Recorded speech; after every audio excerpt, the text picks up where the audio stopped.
It is incredible that in order to allow Pakistanis to buy cheap and durable chains, this leading workshop in Peshawar uses high-quality iron wire purchased locally to produce gold-plated iron chains with super cost-effectiveness. The iron wire with a diameter of less than 100 millimeters is the raw material for making chains. Since the chain is composed of multiple chain links in series, the iron wire must first be made into chain links. The workers will pass the iron wire into the chain bending machine. In this way, the iron wire will first pass through multiple friction wheels for sedans, and then be sent to the bending machine by the traction wheel. In this way, when the bending machine feeds the iron wire of appropriate length, the cutting mechanism at the upper end will cut the iron wire and press it against the straight arm. Then the bending device at the bottom will bend the iron wire into a ring, which not only greatly improves production efficiency, can also ensure that the size of the chain link is more accurate. However, although this process has achieved automated and efficient production, the assembly of the chain link still needs to be handled manually. The workers will connect the chain links in series through the position of the chain link closing.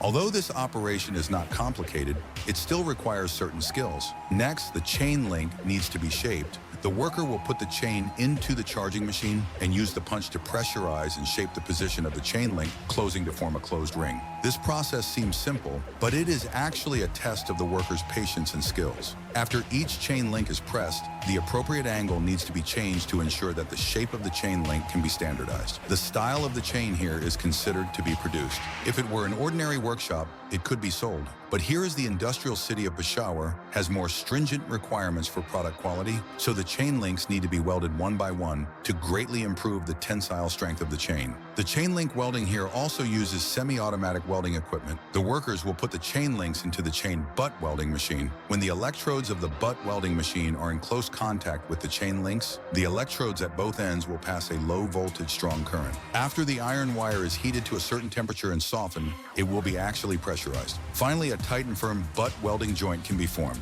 After the entire chain is welded, it needs to be surface treated. The workers will first soak the chain in pickling liquid so that the pickling liquid can quickly remove the oil and impurities on the surface of the chain. However, it is difficult to completely remove impurities by soaking, so the people will also put it in the drum machine for stirring and cleaning again, so that the stains and rust on the surface of the chain can be cleaned more cleanly in the continuous rolling friction. Next, you need to use an iron hook to hang the chain in the electroplating tank so that the current can be used to pass through the electrolyte solution to reduce and deposit new ions on the chain, and finally form a new layer with a relatively uniform thickness. After the galvanizing is completed, the workers will carefully clean the chain and then put it in the spin dryer to remove the moisture on its surface. At the same time, use a spray gun to dry the chain to ensure that the surface of the chain can dry quickly. After the chain is dried, it can be carefully packaged in a packaging bag. So after watching the whole process, what do you think of the chain produced in this way?